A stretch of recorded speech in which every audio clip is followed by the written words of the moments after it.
She said it like she was ordering a latte. Fire her once she finishes the module. I was in the elevator, holding 2 coffees, one for me, one for the same woman who just sentenced my career to death. Miranda, our sleek new COO who spoke in bullet points and blinked like emotion was a bug in her firmware. My hand didn't shake. Not yet. But the coffee rippled, tiny waves of caffeine panic. They didn't know I was there. Ethan from DevOps had wedged himself between me and the button panel, yammering on about Kubernetes clusters, probably just to mask the silence. Miranda was on the phone on speaker, of course, because why wouldn't a corporate sociopath out herself in Dolby Surround? She's good, but not indispensable. Get what you need out of her, then cut. Not let her go. Not end the contract. Cut, like fat from steak. The elevator chimed for 19. She stepped out, heels clicking like gunshots. I stepped out too, dead silent, dead calm, and I smiled, because I'd heard what I wasn't supposed to. And now I had teeth. By the time I reached my desk, I already had the plan, not revenge, not yet, just preservation. I closed Slack. I pulled up the GitHub repo. My fingerprints were all over it, months of commits, comments, pull requests with code so clean it could pass FDA inspection. The rewrite module was the only thing standing between their creaky, legacy backend and total infrastructure collapse. Without it, their flagship app, the one they pitched to the board last month as AI integrated and future-proof, would choke on its own calls like a kid trying to swallow marbles. I had 2 options: finish it for them and die quietly, or finish it for me. I did what any woman does when she's got a ticking time bomb on her badge and a CEO breathing down her neck from 3 states away. I forked the damn thing. New private repo. Encrypted backups. Version controlled like the Ark of the Covenant. But here's the twist. I didn't just copy my code. I gutted it, rewrote the data layer from scratch. Streamlined the query engine so tight it made their original look like it was written in crayon. Then I built something new, Layer 7 upgrade protocol. It was the kind of thing we joked about in theory, but never had clearance to implement. Too unstable, too powerful, too mine, and then, just to see if fate had a sense of humor, I left one line in the original repo. One single breadcrumb, / Abigail was here. No timestamp, no function, just a ghost in the code. The next morning, Miranda called an urgent sync. She wanted to see my progress. Walk me through it, she said, sipping the coffee I brought her like I hadn't heard her plan my execution in surround sound. I did. I walked her through a half version. One that technically worked. One that she thought she could steal. Her eyes narrowed. That's it? I smiled. That's module 1. She smirked. Good, we'll take it from here. They thought I'd just handed them gold. What I gave them was a live grenade, pin almost out. That night, I didn't sleep. I didn't try to sleep. I sat in my apartment, still in work clothes, boots unlaced, mascara smudged like war paint, watching the repo heat map blink like a slow pulse. Every few minutes, I'd refresh it. Nothing. Just their silence pretending to be strategy. They didn't push. They didn't comment. They didn't ask questions. Because they thought I was done. Disposable, outplayed. But what Miranda didn't know, what none of them knew, was that I'd already built the entire upgrade protocol inside a sandboxed environment on my personal drive, under a dummy shell project called Yoga Metrics AI. Just in case someone ever did try to outfox me. And now I was going to weaponize it. I pulled out the burner phone I kept for side clients. It buzzed constantly, startups begging for devs who could write efficient code without needing a VC's permission. I scrolled through 3 unread messages from a fintech CTO in Austin and a logistics bro from somewhere with too many vowels in the name. And then I saw it. A ping from Jared. Jared Haverson, my former boss, the only person who ever fought for me in a boardroom. We hadn't spoken since he'd been pushed out in a mutual separation that looked a lot like a corporate firing squad. But his message, it was simple. Still sharp, Abigail. I've got something cooking. I didn't reply. I didn't need to yet, but my hands were already flying over the keyboard. Because suddenly the elevator conversation wasn't a betrayal. It was a deadline. The next morning, they deployed my final module into staging. Ethan posted in Slack, testing live on Sandbox, looks stable. Someone dropped a balloon emoji. I watched the logs in real time. It worked. For the first 6 minutes. Then the system started looping recursive calls, slightly off, subtle enough to pass casual QA. But to anyone watching closely, it was a symphony of soft failure. Latency went up. Memory bloat crept in. APIs slowed by fractions of seconds. They wouldn't see it today or even tomorrow. But in a week, it would implode, and no one would know why. Meanwhile, I uploaded my version of the protocol to my private repo, clean, elegant, and blisteringly fast, and I wrote a deployment wrapper that could plug into any enterprise architecture without so much as a handshake. At 3:24 p.m., Miranda sent a mass email. "Thanks, team. We've successfully deployed the new module. Big win for the quarter." I stared at it, then I clicked forward to Jared. Subject: something's cooking. Attachment: Valkyrie 7 XAI in the body. I wrote only 4 words: "Want your company back." 2 minutes later, "Meet me. Tonight." I did. He was already waiting when I got to the rooftop bar, same smug leather jacket, same "I've been exiled, but I'm still 6 moves ahead" grin. He raised a glass. "To corporate ghosts," he said. I clinked his glass. "Let's haunt them." The rooftop was half empty, just enough anonymity for betrayal to taste like bourbon. Jared looked older. Not tired, not bitter, sharpened. Like exile had carved him down to blade. "Tell me it's not just revenge," he said, sipping slow, eyes scanning the skyline like he owned half the zip codes. "It's leverage," I replied.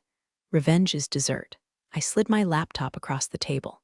No passwords, no NDA, just the raw build, mine. Valkyrie 7X in all its ruthless, optimized glory. A codebase so lean it practically purred. I didn't explain how it worked. I didn't need to. He read 3 lines and whistled. "Jesus, Abigail, you built a nuclear backend." I shrugged. "We're gonna fire me for microwave." "So I built a bomb." He laughed, but there was edge in it. "You sure you're ready for this?" I stared into my drink like it owed me rent. "They stole your company. They're about to screw me. You're asking the wrong question." Jared leaned in. "Then let's make it public." "No," I said. "Not yet. They need to feel safe first. Let them pitch my broken module to the board. Let Miranda smile for her quarterly bonus photo." Then he raised a brow. "You leak it." "No," I said again. "I sell it."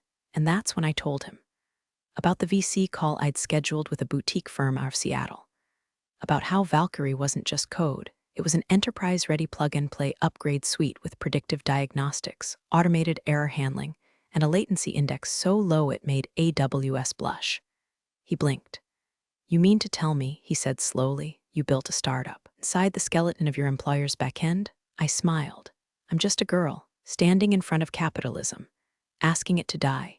He threw his head back and howled. But I wasn't laughing. Because while we toasted to corporate downfall, Ethan from DevOps was on the 23rd floor trying to explain to QA why their staging logs looked like spaghetti dipped in motor oil. Their system was groaning. Not failing, yet, just aging in dog years every time someone queried the user schema. And Miranda? Oh, she was doing a LinkedIn Live about women in tech leadership, scaling without apology. I watched the clip later. She was wearing the blazer I complimented 2 weeks ago. She called herself a builder of talent. She didn't even mention my name. Perfect. I gave her 1 more day. Then I sent an email, not to her. To the lead engineer at SableNet, their direct competitor. Subject line: performance gains you won't believe. No pitch deck. Just a link, a demo, a whisper. This is what they're hiding. And I knew within 48 hours, someone at the C-level would lose bladder control in a boardroom. Because SableNet, they didn't just want better code. They wanted blood. Friday morning hit like a brass knuckle to the jaw. I walked into the office just as the fire started, figuratively. From the way Ethan was sweating through his branded fleece, it might as well have been literal. "Abigail," he hissed, jogging up beside me, laptop clutched like a defibrillator. "Something's wrong with the staging environment. We've got cascading timeouts, and the Jenkins jobs are looping dependencies." I didn't even blink. "Have you tried turning it off and crying?" He didn't laugh. He looked scared. "Miranda's pulling us into a war room in 5. They think it's a security issue." Of course they did. Because God forbid they consider the possibility that the module they'd fast-tracked, my final delivery, was sabotaging them from the inside like a well-dressed parasite. I rode the elevator up with Ethan and an intern whose badge still had the activation sticker on it. He smelled like energy drinks and crushed dreams. Miranda was already pacing in conference room B when we entered, sleeves rolled, jaw clenched like she'd just eaten glass and couldn't admit it tasted bad. "Staging is bricked," she said flatly. "We've got system alerts tied to half the API endpoints. Who touched what?" All eyes swiveled toward me. I leaned back in my chair, one leg crossed over the other like I was watching a telenovela. I delivered what was requested, I said. If the system's choking, maybe it's allergic to incompetence. That earned a nervous snort from Ethan. Miranda didn't flinch. Need a rollback. Cool, I said, tapping on my laptop. To what version? Silence, because the rollback plan, that was supposed to be automated by the same module. You know, the one I'd intentionally designed to trap them in a recursive update cycle after deployment. You mean to tell me, I said slowly, savoring the words like molasses, that you pushed my code live with no backup? She knew. Right then. Her face didn't change, but something behind her eyes blinked and died. I want your laptop, she said. I handed her the decoy, the sanitized one. The laptop I used for daily sprints and Slack and memes about JavaScript hell. The one that wasn't running Valkyrie's real brain. Check it, I said, arms wide. Maybe it'll tell you why you shouldn't fire the person who built your architecture with duct tape and divine rage. Miranda slammed the laptop shut. Get out, she growled. I stood, but not before saying, loud enough for every wide-eyed engineer in the room to hear, funny how your confidence scales faster than your infrastructure. I didn't go home. I went straight to Sable Net. They met me in a WeWork suite overlooking the city, where the furniture was all Scandinavian pretension and the coffee tasted like ambition. 3 execs. 1 lawyer. 1 stunned-looking product lead who nearly dropped his tablet when I ran the Valkyrie demo on a sandbox in under 4.2 seconds. Jesus, he whispered. Is this built on their infrastructure? Nope, I said, built beside it, watched it rot, then left it to die. They asked for terms. I gave them license rights, a 6-month exclusive window, and one hell of a clause. No part of this code may be sold, shared, or referenced by any current or former employee of Skylab Systems, Inc. That last part, that was a kill shot, because Miranda wasn't just failing. She was legally locked out of my resurrection. And the moment Sable Net pushed Valkyrie into production, which would be very soon, they'd crush Skylab's platform with better speed, better data sync, and predictive load balancing that made their engineers look like toddlers with crayons. I left the meeting with a check. 7 figures, half wired immediately, the other half when the kill switch triggered, and all I could think, walking back to my car with sunlight on my face and hell in my hands, was, they fired me once I finished the module. But they never asked what I was building after. 3 days later, Skylab's system collapsed like a drunk trying to ice skate. Red alerts pinged across internal dashboards. CPU maxed out. Data syncs failed mid-transaction. Half their customer portals spat out 504 errors. By noon, support lines were jammed, and Reddit had a fresh post titled Skylab, Cloud Solution or Digital Dumpster Fire. I sat at a cafe 2 blocks away from their HQ, sipping an oat milk latte and watching their implosion unfold in real time via Hacker News threads and linked in buzzwords masquerading as damage control. Miranda hadn't made a statement yet. That told me one thing: they had no idea where the failure came from, which made what happened next even sweeter. Around 3:14 p.m., Jared texted, Miranda just went full Chernobyl in a boardroom. Sources say she accused half the dev team of corporate sabotage. Tell her she's warm, I replied, because this was never just about the code. It was about control. They'd built an empire on top of me, took my ideas, rewrote the credits, smiled for investors with my architecture holding their shaky promises together. And now, they were drowning in their own arrogance. But the true twist didn't come until 6:43 p.m. I was walking home when my phone buzzed. Unknown number, I answered, a breath. Then a voice, Abigail, it's Lydia, Miranda's assistant, the one who used to sneak me the good coffee pods. The one everyone ignored because she was just ops. Miranda's been looking for your private repo. He's asking IT to break into your user files. I paused. Let the wind blow over me like a warning. She can't, I said. She's trying, Lydia whispered. But here's the thing, I think she's working with someone outside. I saw her meeting with a guy in a black Range Rover. I think he's from Neon Catalyst. My stomach dropped. Neon Catalyst. The same third-party dev shop that tried to acquire Jared's old product before Skylab swooped in. Been sniffing around Valkyrie's capabilities ever since I demoed a light version at that DevCon in Santa Clara last year. Why are you telling me this? I asked. Lydia hesitated, then, because she told IT to wipe your company drive. All of it, emails, Slack threads, Jira, like you never existed. And if she finds out I warned you, I'm gone too. I stood in the middle of the street, heart thudding like a drumline. She wasn't just trying to fire me retroactively. She was trying to erase me, rewriting history one purge at a time. Send me her laptop's device ID, I said, now.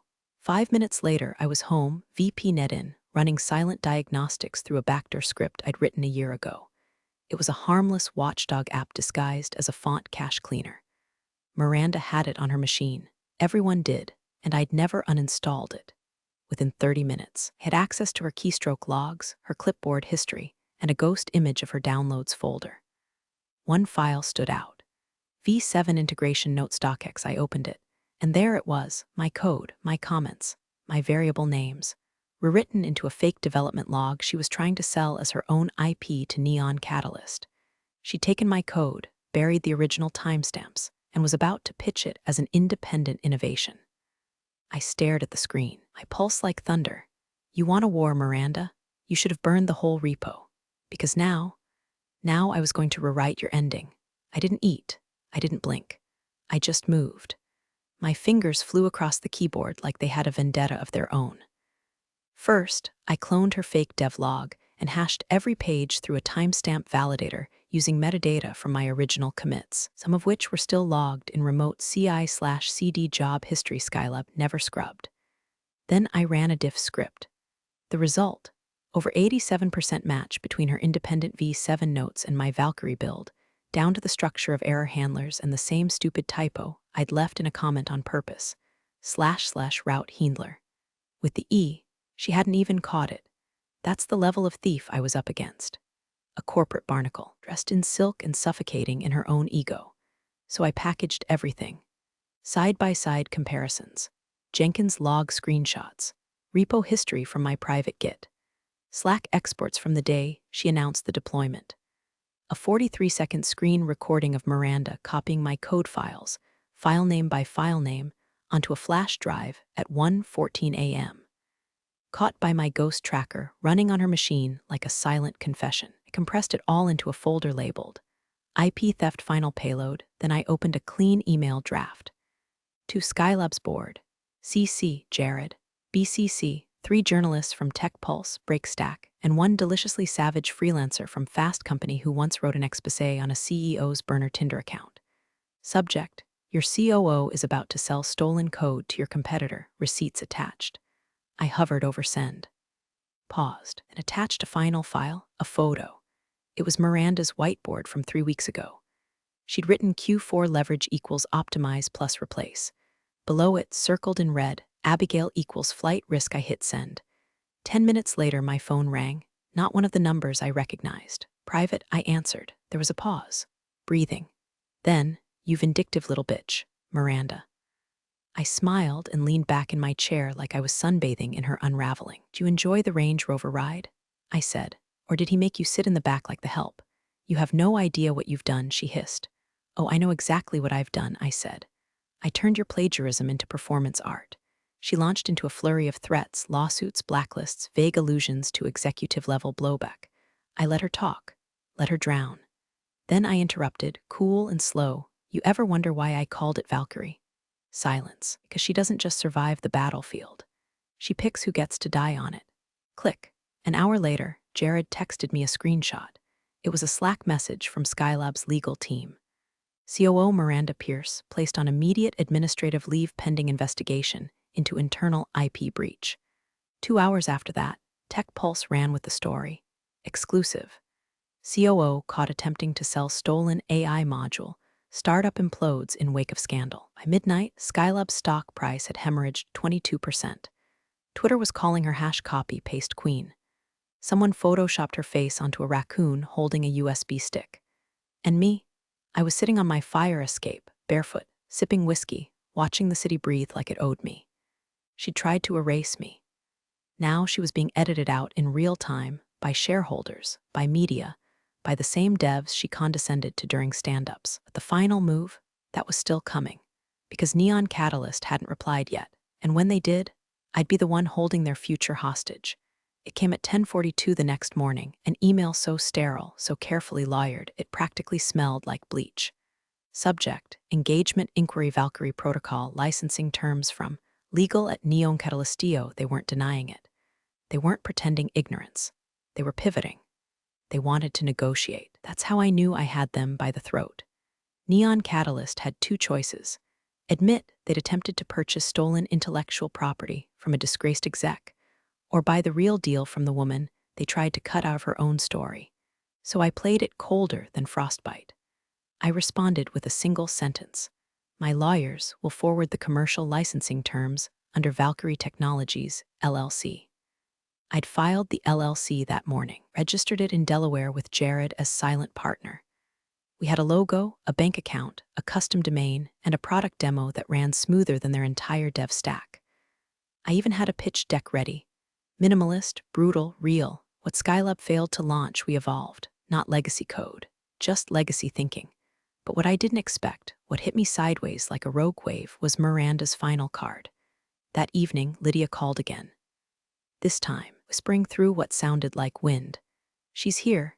In the building, she never left. HR escorted her out, but she's in a client suite.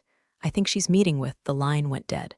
I stared at my screen. The hair on my arms prickled. Then I checked my email. New message from Miranda's personal Gmail.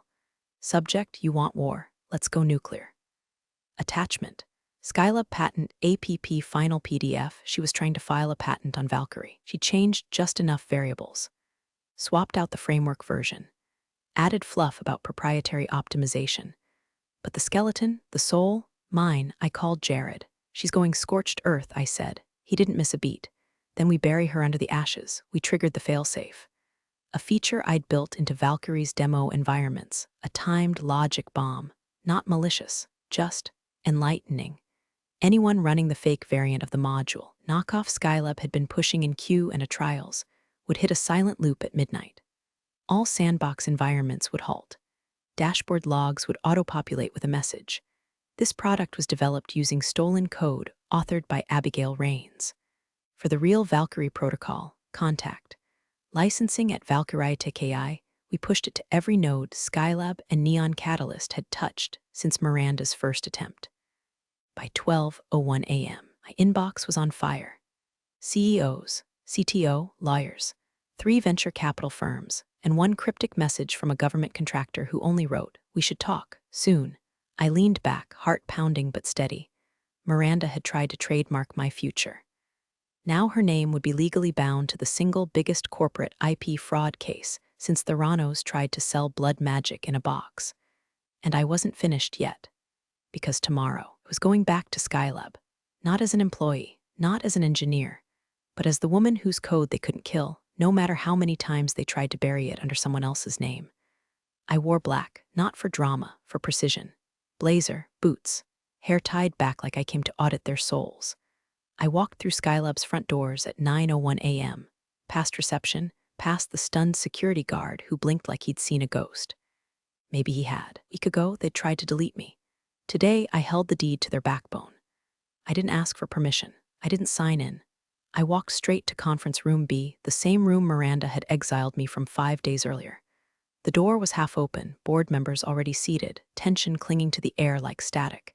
And at the head of the table, Miranda, pale, tight-lipped, dressed like she hadn't slept since the exposé. I stepped in without knocking. "Morning," I said. CFO rose halfway, like he might object, then sat back down. That's the thing about power. Once you've proven you can burn the place down, people stop asking for matches. Jared came in behind me. He nodded to the board, then slid a single folder across the table. Inside, verified commit logs. Timestamped Jenkins history. Legal correspondence with Neon Catalyst confirming Miranda's attempts to sell non-owned IP. Signed licensing agreement between Valkyrie Technologies and Skylab's largest client, who had already terminated their contract with Skylab and signed with me as of that morning. Miranda's face didn't change, but her hands, they trembled. "I didn't know," she said. Someone else must have known," I interrupted. "You knew. You took my work, put your name on it, tried to sell it twice, and filed a patent using a stolen blueprint. You have no proof I signed that patent." I smiled, pulling out my phone. Tapped play. Miranda's voice filled the room. Let her finish the module, then fire her. The elevator recording. Thank you, Lydia. The board was silent.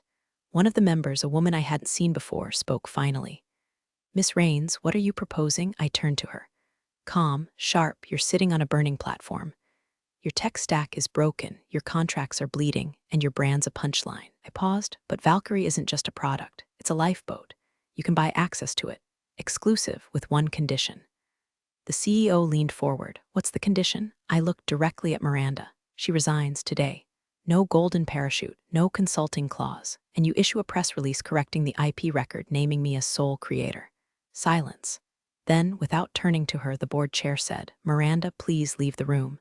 She stood slowly, eyes on me. No words, just a flicker, like she wanted to say something sharp, but couldn't find air to carry it. She walked out, and just like that, she was gone. 10 minutes later, the board signed the licensing deal. Full access to Valkyrie for 5 years. 7 figures clean. My name on every document, every line of code, every breath of it.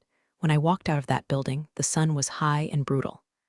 I passed Lydia at the front desk. She smiled, small and fierce. And as I stepped into the waiting car, my phone buzzed.